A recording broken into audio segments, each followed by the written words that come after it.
Hello everyone, आप सभी का फिर से स्वागत है। यह घटना चक्र ज्योग्राफी का डिस्कशन है और आज का टॉपिक है हवाएं। तो चलिए स्टार्ट करते हैं। हवाएं धरातल पर वायु दाब में क्षैतिज विषमताओं के कारण चलती है। हवाएं उच्च वायु दाब क्षेत्र से निम्न वायु दाब वाले क्षेत्र की ओर चलती है। यदि पृथ्वी स्थिर होती तो उसका धरातल समतल होता तो पवन उच्च वायु दाब वाले क्षेत्र से सीधे निम्न वायु दाब वाले क्षेत्र की ओर समदाब रेखाओं पर समकोण बनाती हुई चलती। परंतु वास्तविक स्थिति यह है कि पृथ्वी अपने अक्ष पर घूर्णन कर रही है और उसका धरातल समतल नहीं है।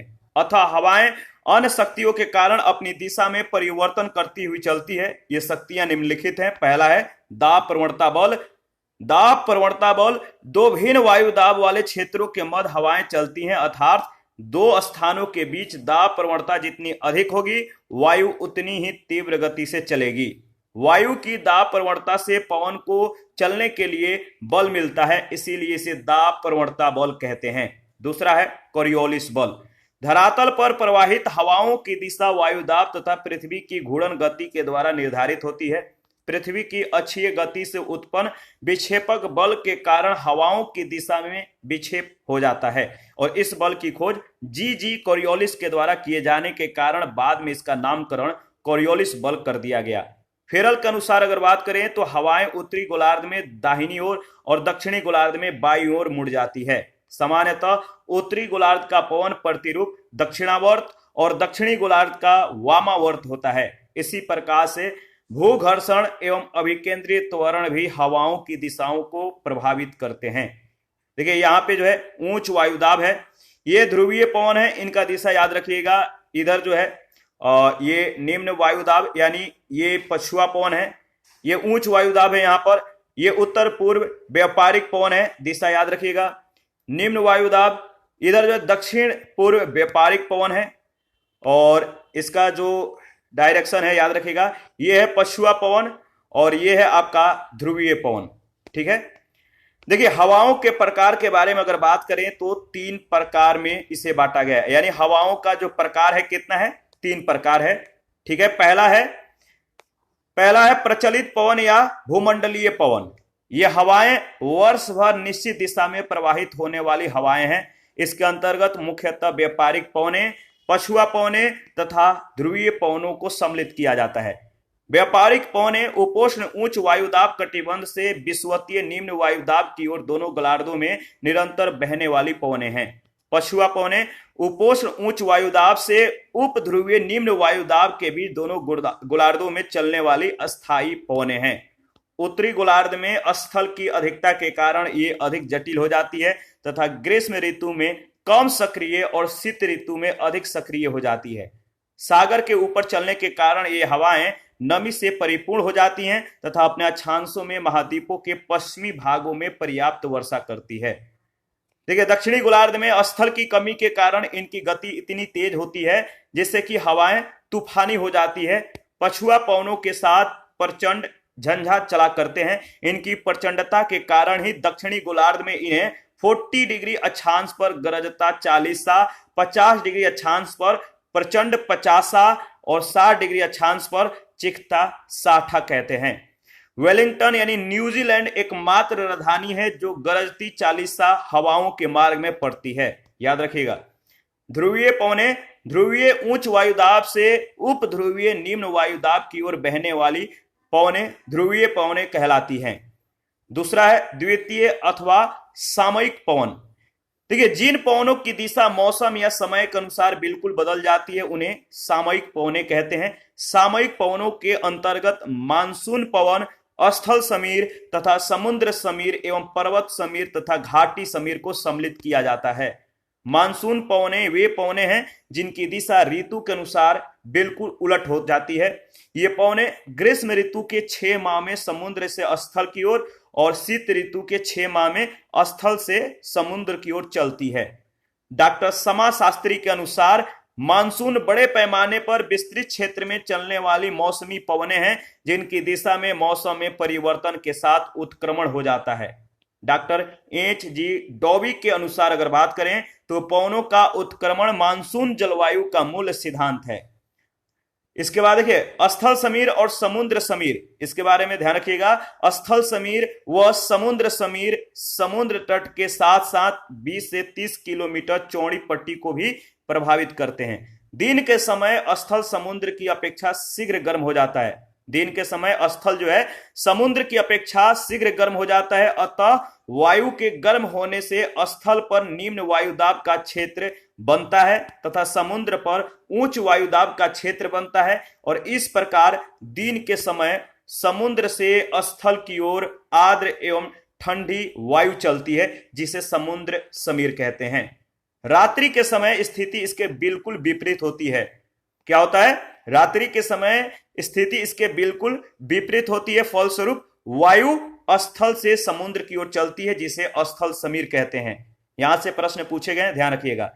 पर्वत समीर व घाटी समीर, पर्वत समीर व घाटी समीर पर्वतीय प्रदेशों में दिन के समय घाटी की वायु गर्म होकर पर्वत की ढलान के साथ साथ ऊपर उठती है, इसे घाटी समीर कहते हैं। रात्रि के समय पर्वत के ऊपर वायु शीघ्र ठंडी होकर भारी हो जाती है तथा पर्वत की ढलान के साथ साथ नीचे की ओर उतरना शुरू करती है, इसे पर्वत समीर कहते हैं। तीसरा है स्थानीय पवन। ये पवनें तापमान तथा वायुदाब के स्थानीय अंतर से चलती है और बहुत छोटे क्षेत्र को प्रभावित करती है। भूमध्य सागर लगभग 30 डिग्री से 40 डिग्री अक्षांशों के मध्य स्थित है। यह क्षेत्र उपोष्ण उच्च वायुदाब पेटी के अंतर्गत आता है। यह पेटी गतिजन्य होती है। ग्रीष्म काल में इन अक्षांशों में व्यापारिक हवाएं तथा शीतकाल में पछुआ हवाएं चलती हैं, अर्थात इस क्षेत्र की ओर हवाएं न चलकर इस क्षेत्र से उत्तर पूर्व यानी पछुआ और उत्तर पश्चिम यानी व्यापारिक दिशा की ओर चलती है। तो ध्यान रखिएगा, इस पर आधारित पहला प्रश्न पूछा गया है। कथन ए, उत्तरी गोलार्ध में पवन प्रतिरूप दक्षिणावर्त तथा दक्षिणी गोलार्ध में पवन प्रतिरूप वामावर्त होता है। कारण आर, उत्तरी तथा दक्षिणी गोलार्धों में पवन प्रतिरूपों की दिशाओं का निर्धारण कोरियोलिस प्रभाव से होता है। बताइए इन दोनों में से कौन सा कथन सत्य है? इन दोनों में जो सत्य है, ए और आर दोनों सही है। आर ए का सही स्पष्टीकरण है, यानी ए ऑप्शन राइट ऑप्शन है। देखिए, धरातल पर प्रवाहित हवाओं की दिशा वायुदाब तथा पृथ्वी की घूर्णन गति के द्वारा निर्धारित होती है। पृथ्वी की अक्षीय गति से उत्पन्न विक्षेपक बल के कारण हवाओं की दिशा में विक्षेप हो जाता है। इस बल की खोज जीजी कोरियोलिस के द्वारा किए जाने के कारण बाद में इसका नामकरण कोरियोलिस बल कर दिया गया। फेरल के अनुसार अगर बात करें तो हवाएं उत्तरी गोलार्ध में दाहिनी ओर और दक्षिणी गोलार्ध में बाईं ओर मुड़ जाती है। सामान्यतः उत्तरी गोलार्ध का पवन प्रतिरूप दक्षिणावर्त और दक्षिणी गोलार्ध का वामावर्त होता है। इसलिए कथन ए और कारण आर दोनों सही है। आगे बढ़ते हैं। नेक्स्ट प्रश्न, प्रश्न संख्या सेकंड है। अभिकथन ए, हवा के पैटर्न्स दक्षिणी गोलार्ध में घड़ी के सुई के दिशा में और उत्तरी गोलार्ध में घड़ी के सुई के विपरीत दिशा में होते हैं। कारण आर, उत्तरी एवं दक्षिणी गोलार्ध में हवा के पैटर्न्स कोरियोलिस प्रभाव से निश्चित होते हैं। इन दोनों में से जो कथन सत्य है आपको बताना है सत्य क्या है। तो देखिए, इसमें जो कथन ए जो है ये गलत है, परंतु कथन ए गलत है परंतु कारण जो है आर बिल्कुल सही है, यानी डी ऑप्शन सही ऑप्शन है। इसके बारे में कुछ ही सेकंड पहले हम लोगों ने डिस्कस किया था। थर्ड नंबर है, उत्तरी गोलार्ध की तुलना में दक्षिणी गोलार्ध में पश्चिमी पवन अधिक सशक्त तथा अस्थायी होती है, क्यों? उत्तरी गोलार्ध के तुलना में दक्षिणी गोलार्ध में पश्चिमी पवन अधिक सशक्त तथा अस्थायी होती है, क्यों? इसका सही जवाब क्या है? पहला है, उत्तरी गोलार्ध के तुलना में दक्षिणी गोलार्ध में भूखंड कम है। दूसरा, उत्तरी गोलार्ध के तुलना में दक्षिणी गोलार्ध में कोरियोलिस बल अधिक होता है। इन दोनों में से कौन सा कथन सत्य है आपको बताना है। इन दोनों में से जो सत्य है वह है पहला कथन, यानी पहला कथन सत्य है, दूसरा कथन गलत है, केवल पहला यानी ए ऑप्शन। देखिए, उपोष्ण उच्च वायुदाब से उप ध्रुवीय निम्न वायुदाब के बीच दोनों गोलार्धों में चलने वाली स्थानीय पवन को पछुआ या पश्चिमी पवन कहते हैं। उत्तरी गोलार्ध में स्थल की अधिकता के कारण यह अधिक जटिल हो जाती है तथा ग्रीष्म ऋतु में कम सक्रिय यानी समान गति वाली एवं शीत ऋतु में अधिक सक्रिय हो जाती है। सागर के ऊपर चलने के कारण ये हवाएं नमी से परिपूर्ण हो जाती है तथा अपने अक्षांशों में महाद्वीपों के पश्चिमी भागों में पर्याप्त वर्षा करती है। दक्षिणी गोलार्ध में स्थल की कमी के कारण इनकी गति इतनी तेज होती है कि हवाएं तूफानी हो जाती है। पछुआ पवनों के साथ प्रचंड झंझा चला करते हैं। इनकी प्रचंडता के कारण ही दक्षिणी गोलार्ध में इन्हें 40 डिग्री अक्षांश पर गरजता 40 सा, 50 डिग्री अक्षांश पर प्रचंड 50 सा और 60 डिग्री अक्षांश पर चिखता 60 कहते हैं। पृथ्वी अपनी अक्ष रेखा के सहारे पश्चिम से पूर्व दिशा में घूर्णन करती है, अतः इस घूर्णन के कारण वायु की दिशा में विचलन हो जाता है और इस प्रकार वायु की दिशा को विक्षेपित करने वाले बल को विक्षेपक बल अथवा कॉरियोलिस बल यानी जीजी कॉरियोलिस वायु की दिशा में विक्षेप की प्रक्रिया के प्रथम अध्ययन करता है। याद रखिएगा, तो कॉरियोलिस बल कहते हैं। कॉरियोलिस बल दोनों गोलार्धों में समान रूप से लगता है और इनमें केवल दिशा परिवर्तन होता है। प्रश्न संख्या 4 है, गरजता 40 सा, प्रचंड 50 सा एवं चीखता 60 क्या है? गरजती 40 सा, प्रचंड 50 सा एवं चीखता 60 क्या है? सही जवाब है दक्षिणी गोलार्ध में पश्चिमी पवने, बी ऑप्शन। प्रश्न संख्या 5 है, तूफानी चालीसा के बारे में निम्नलिखित कथनों पर विचार कीजिए। तूफानी चालीसा के बारे में निम्नलिखित कथनों पर विचार कीजिए। पहला है, ये उत्तरी और दक्षिणी गोलार्ध में निर्बाध बहती है। दूसरा है, ये बड़ी शक्ति और स्थिरता से बहती है। तीसरा है, इनकी दिशा सामान्य तौर पर दक्षिणी गोलार्ध में उत्तर पश्चिम से पूर्व की ओर होती है। चौथा है, मेघाच्छन्न आकाश, वर्षा और खराब मौसम इनके साथ सामान्य तौर पर संबंधित रहते हैं। बताइए, तूफानी चालीसा के बारे में जो 4 कथन दिया गया, इनमें से कौन सा कथन सत्य है? इसमें जो सत्य है, देखिए इसमें जो सत्य है वह आपका बी ऑप्शन, पहला छोड़कर यानी दूसरा, तीसरा, चौथा इसके बारे में सत्य है। तूफानी चालीसा पछुआ हवाएं होती हैं। रोअरिंग फोर्टिस, ये पछुआ हवाएं होती हैं जो केवल 40 डिग्री से 45 डिग्री अक्षांशों पर दक्षिणी गोलार्ध में मुख्यतः दक्षिणी हिंद महासागर क्षेत्र में प्रवाहित होती है। इनके साथ प्रचंड झंझावत भी चलते हैं। प्रचंडता के कारण ही इन्हें गरजती चालीसा या लंबी चालीसा कहा जाता है। इनकी दिशा सामान्य तौर पर उत्तर पश्चिम से दक्षिण पूर्व की ओर होती है। दूसरा, तीसरा, चौथा कथन सत्य है। वेलिंगटन न्यूजीलैंड एकमात्र राजधानी है जो इन गरजती चालीसा हवाओं के मार्ग में पड़ती है। 6 नंबर है, विश्व के किस समुद्री क्षेत्र में लंबी चालीसा पवनें प्रवाहित होती है? विश्व के किस समुद्री क्षेत्र में लंबी चालीसा पवनें प्रवाहित होती है? याद रखिएगा हिंद महासागर, बी ऑप्शन। 7 नंबर है, रोरिंग फोर्टिज शब्द प्रयुक्त होता है किनके लिए? रोरिंग फोर्टिज शब्द प्रयुक्त होता है इनके लिए, किनके लिए? तो सही जवाब है, इसका सही जवाब होगा सशक्त समुद्री हवाएं 40 से 60 डिग्री दक्षिणांश के मध्य, यानी ए ऑप्शन सही ऑप्शन है। देखिए इसके बाद प्रश्न संख्या 8 है, दक्षिणी गोलार्ध में पवन के बाईं ओर विचलन का क्या कारण है? दक्षिणी गोलार्ध में पवन के बाईं ओर विचलन का क्या कारण है? तो पृथ्वी का घूर्णन, यानी सी ऑप्शन।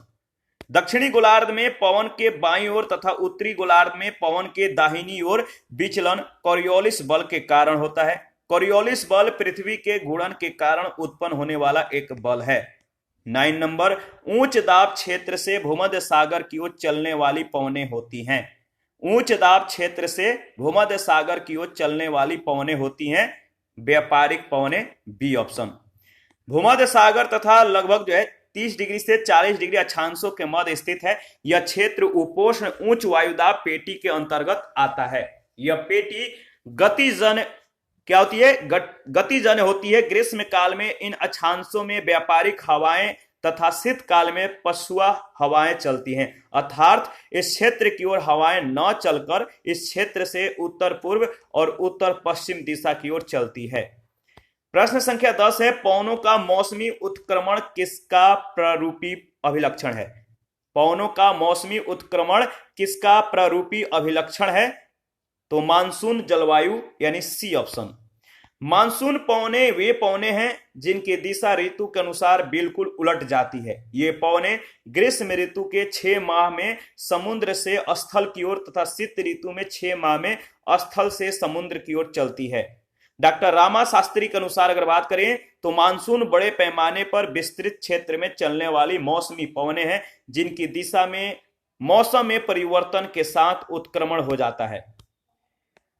और देखिए नेक्स्ट टॉपिक है स्थानीय पवन, तो इसके बारे में डिस्कस जो है नेक्स्ट टॉपिक में करेंगे, नेक्स्ट सेशन में करेंगे। तो आप अपना प्रतिक्रिया जरूर दीजिए, आपके प्रतिक्रियाओं का हमें बेसब्री से इंतजार रहता है। जिन लोगों ने Telegram channel, Telegram quiz group, Facebook page, Instagram को ज्वाइन नहीं किया है, वीडियो के डिस्क्रिप्शन बॉक्स में उसका लिंक है, आप ज्वाइन कर सकते हैं। किसी भी टॉपिक में या किसी भी प्रश्न में कोई भी आपको डाउट हो, आप हमें कमेंट कर सकते हैं। थैंक यू, मिलते हैं नेक्स्ट सेशन में।